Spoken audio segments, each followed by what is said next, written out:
Bonsoir à tous, bienvenue dans cette édition régionale. Voici nos principaux titres. Un ticket game patrimonial.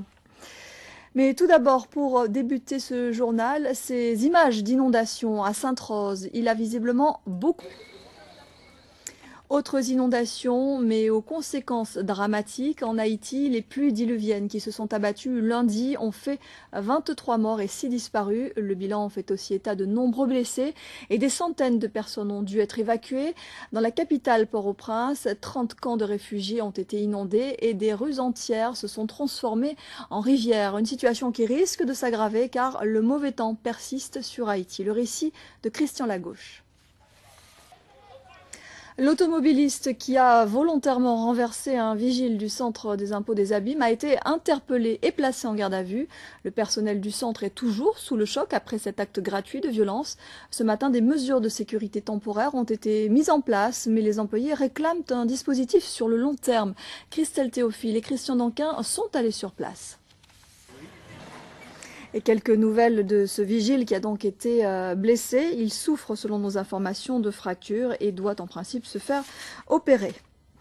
L'hommage aux morts pour la France en Indochine, une cérémonie. Un ticket gagnant à Trois-Rivières. Un jeune marin-pêcheur a gratté le bon ticket du millionnaire. Il habite donc à Trois-Rivières, mais a préféré, vous vous en doutez, garder l'anonymat pour l'instant. Très prochainement, il s'envolera vers l'Hexagone pour faire tourner la fameuse roue avec à la clé peut-être le million. Nous nous sommes rendus dans la commune de Trois-Rivières, dans le fameux point de vente où le ticket a été vendu. Serge Tarrette, Jérôme Bouécas. La petite dernière s'appelle la SEM patrimoniale, créée en octobre dernier par le Conseil régional. Elle est le premier établissement public local français spécialisé dans la grande distribution. Les explications d'Éric Stimfling. Voici la dernière. Et pour en parler, nous recevons ce soir la présidente de la SEM patrimoniale du Conseil régional, Hélène Vainqueur-Christophe. Bonsoir. Bonsoir. Merci d'être avec nous sur ce plateau. Alors, pourquoi le Conseil régional a-t-il choisi d'investir dans ce type d'immobilier? S'agit-il d'une réponse à la crise de 2009 et notamment aux revendications du LKP? Alors, la gestion de cette grande surface en tout cas a été confiée à la Sodex, qui est exclusivement constituée de capitaux guadeloupéens. La région souhaite-t-elle concurrencer les groupes martiniquais, Des Pointes, Ayotte ou encore OUN? Si, dans l'intérêt de la Guadeloupe de promouvoir.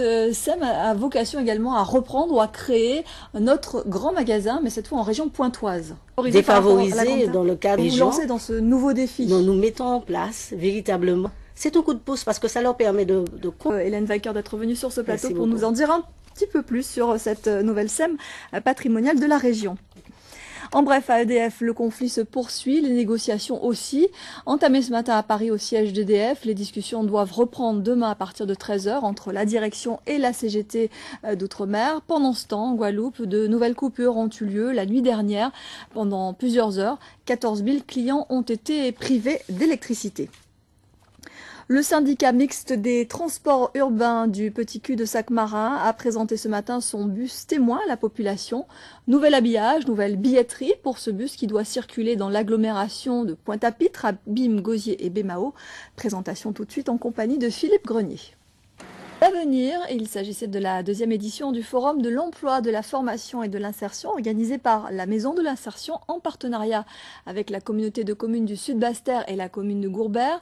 Les données chiffrées enregistrées en 2011 dans le Sud-Bas-Terre par Pôle emploi tentent à démontrer que le secteur du bâtiment offre encore de nombreux débouchés.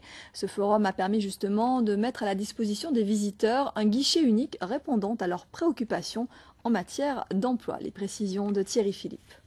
Les métiers du béton. On s'intéresse à la franc-maçonnerie caribéenne. Les visites régulières de grands maîtres des plus importantes obédiences de France à chaque congrès régional sont le signe d'une franc-maçonnerie guadeloupéenne active.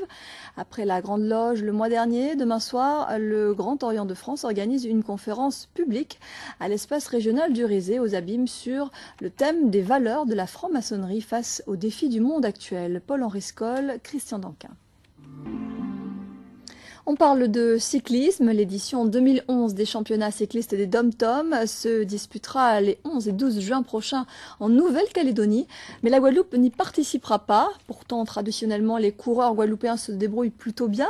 Ils y ont déjà gagné de nombreux titres. C'est le cas de Johan Ruffin, le champion en exercice.